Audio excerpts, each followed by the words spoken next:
Lei viene da Milano, Sì.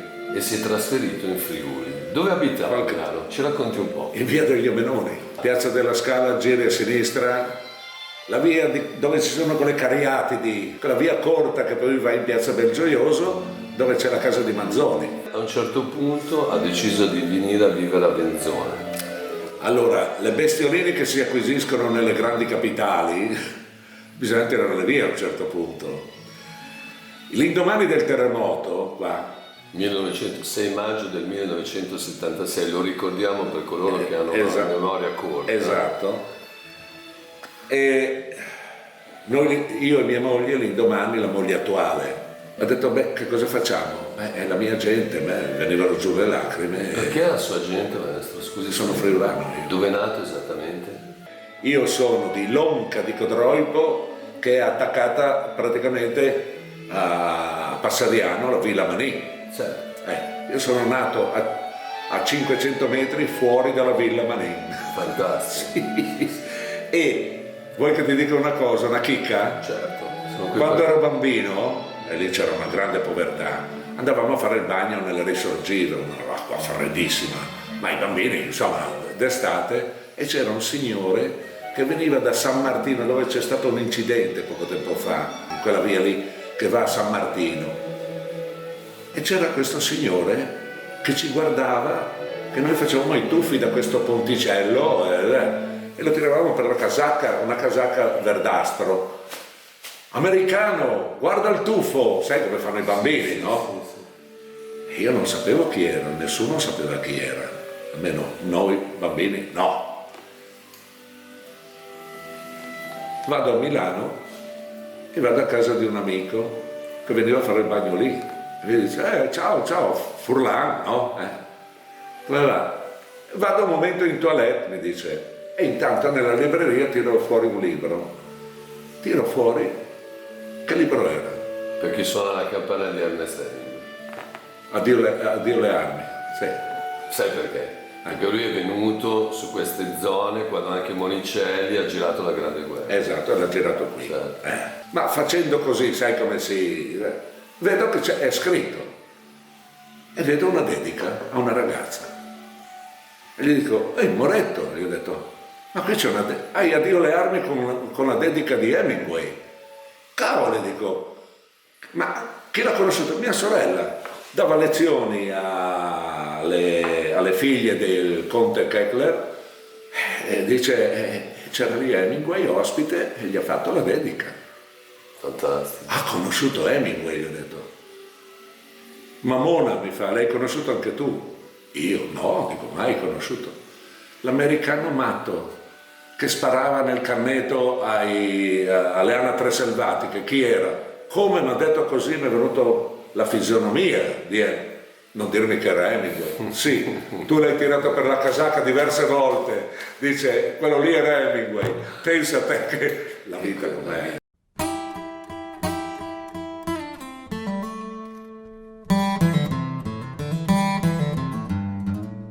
E per dirti perché io sono qua, allora avevo fatto una mostra a San Francisco e mia moglie dopo 2 mesi e mezzo, 3 mesi e mezzo è venuta su a vedere cosa combinavo. Ritorniamo a Milano e dice, guarda che sei incinta. No, mi fa, no, tu sei incinta. Tira e molla era incinta di 2 gemelle. Fantastico. Concepite là, gestite a Milano e non voglio partorire a Milano. Ma come sei milanese di 7? No, io voglio partorire dove ho conosciuto il più bel cielo della mia vita. Dove? Quando è avvenuto il terremoto siamo stati qui 1 mese e mezzo. Visto gli aiuti, siamo ritornati a Milano. Ma lei si vede che abitando a Milano, nata a Milano, il cielo grigio, quando dice io ho visto il più bel cielo della mia vita, voglio partorire lì. Dico va bene, in 1 settimana decido. Avevamo preso una casetta per le vacanze sul Bernadia, qua, sopra Tarcento, sai? E dico, vabbè, ma guarda che da Milano a qua, dico, lì poi è una casetta per le vacanze, non me ne frega proprio niente. E abbiamo vissuto praticamente nel bosco. Bellissimo. E abbiamo tirato via un po' di bestioline, sai, le nevrosi che acquisisci nelle grandi città. Ironia della sorte, concepita in America, gestazione a Milano, veniamo in Friuli per farle nascere friulane, sono nate a Trieste. È così. Domule triestine, che va benissimo.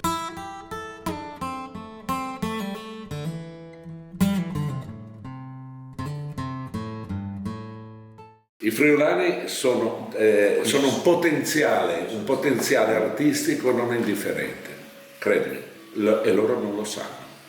E soprattutto non hanno gomiti, intendo, gomiti non per lavorare ce li hanno, ma per fare così. Per aprirsi una strada. E hanno il timore di mettersi in discussione. Ma diciamo che la frase del senatore Michele Gortani, dal mio punto di vista nel museo di Tolmezzo, che è scritta sul muro, che dice che in fondo dietro quella corazza dura e ruvida nascondono un animo poetico da bambino, che non è facile scavare, ma bisogna entrare in punta di piedi, e quando però riesci ad aprire una breccia hai un ritorno d'amore e di sensibilità profonda, che è come quella della durezza delle nostre montagne, esatto, e del cielo che questo mi circonda. Questo è vero. Come in Irlanda. Io adoro l'Irlanda. Ma sono come noi, il paesaggio anche carnico. Oddio, non hanno le Alpi che abbiamo noi, ma credimi che hanno quella forza. Hanno quella forza lì. E allo stesso tempo io li ho associati ai paesi Braveheart e Braveheart, girato nelle Wicklow Mountain, anche se è una storia scozzese ambientata a Stirling, hanno dovuto girare le scene nelle Wicklow Mountain, dove sono appena stato. E ti dirò di più, se permetti, sembra la Carnia. Certo, e ti dirò di più, se permetti, che anche nei Paesi Baschi ho trovato questa forza di carattere nel popolo basco. E in questo devo dire che comunque c'è questa difficoltà di farsi conoscere, c'è una ritrosia. Sì, ma un pudore. Io, sai chi è il mio maestro? Lucio Fontana. Quello che tagliava la tela. Sì, io a 17 anni, Corso Monforte, lì vicino lui aveva lo studio, Eravamo 2 o 3 ragazzetti, così, io avevo 17-18 anni, e gli ho detto, ma maestro, dico, e dopo il taglio? E un giorno mi fa, cuciremo il taglio, ma maestro è come ritornare indietro, gli ho detto, sì, lo so, ma non ti preoccupare, mi fa, vedremo sul da farsi. E io non capivo che tagliare la tela voleva dire entrare in un'altra dimensione. Ho portato avanti questa filosofia, questo discorso, oltre la tela.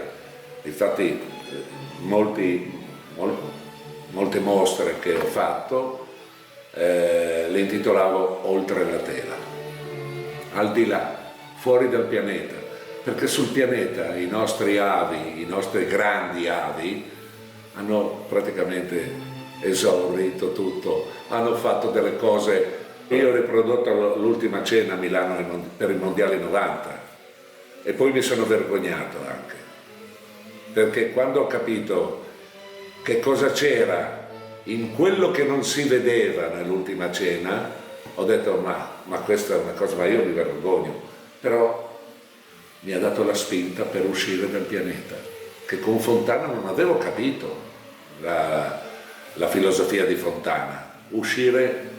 Tagliare la tela voleva dire andare oltre.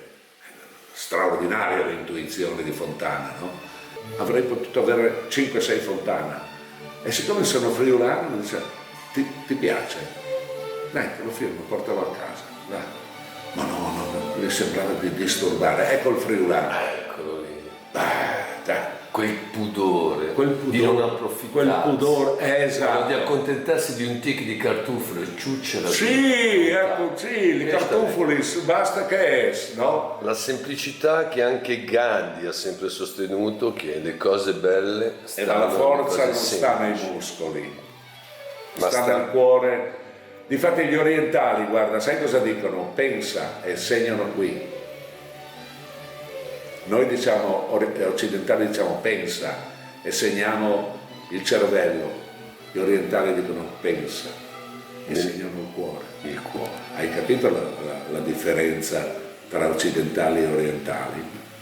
Almeno i buddisti. Se noi guardiamo attentamente anche come sono curati nei particolari, le case, al di fuori, il cuore, il cugetto è sempre presente. Certo. Perché bisogna vedere, come diceva anche Sant'Esupéry, l'essenziale non si vede attraverso gli occhi ma attraverso il cuore. Sicuramente, guai se no. È per quello che io sono vicino anche a queste filosofie, perché io, senti, le religioni le tirerei via tutte, resettare le religioni e abbracciare le filosofie. Questo, perché sei più libero, perché la filosofia abbraccia anche una nuova idea tua, senza condizionamenti di una scelta precisa di dei. Esatto, di canali prestabiliti, eccetera, eccetera, e senza dogmi. Questo è importantissimo.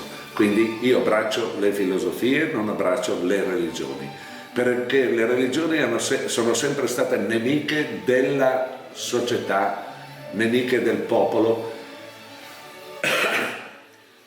perché hanno delle bandiere.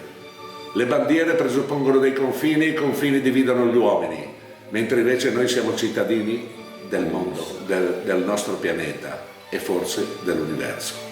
Quando si usa la frase, quel modo di dire prendi la vita con filosofia, non significa prendi la vita con leggerezza, con superficialità, ma prendi la vita andando in fondo, cercando di capire la sua essenza e trovando i veri motivi per cui amarla e viverla fino in fondo, scambiando le tue idee con gli altri.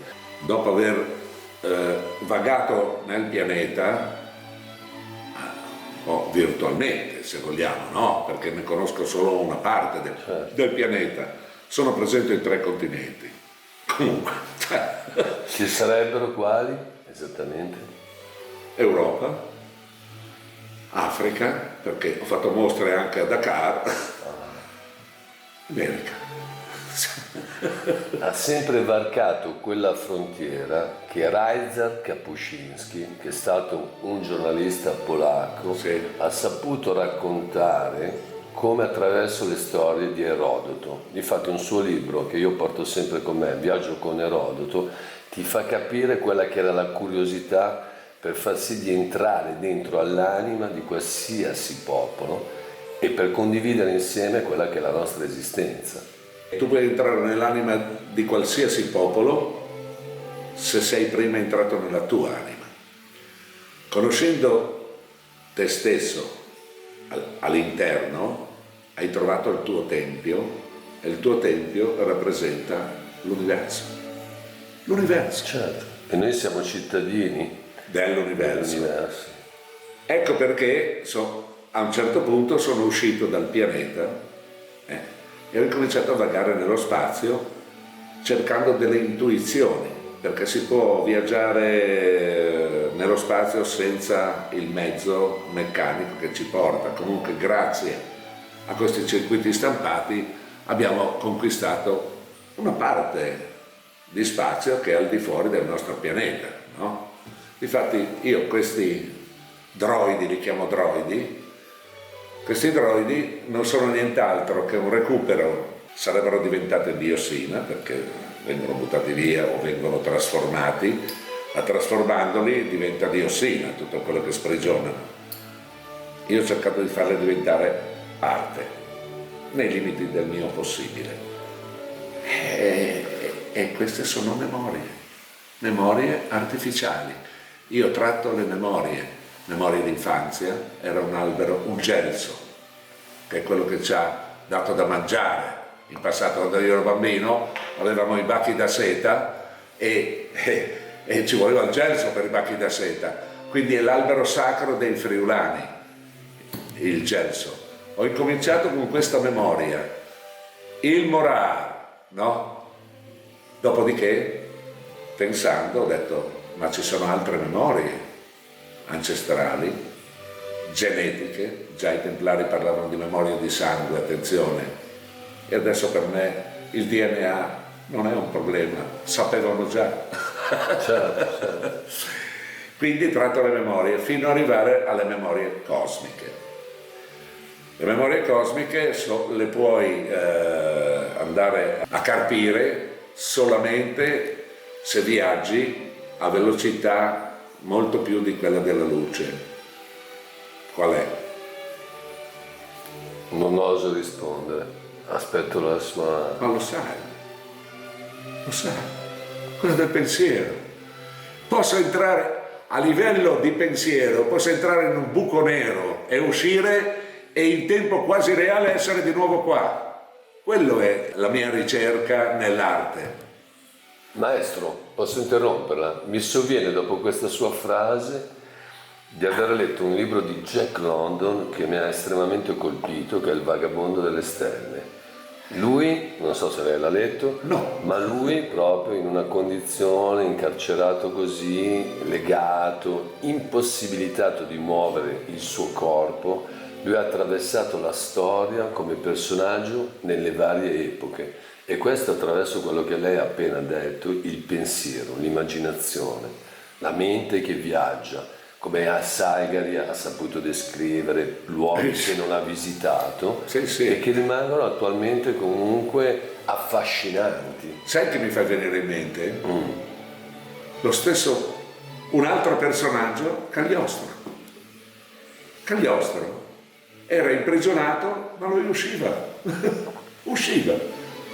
Addirittura l'hanno trovato nel cortile una volta a San Leo, non si sa come, lui ipnotizzava, ma lui usciva mentalmente.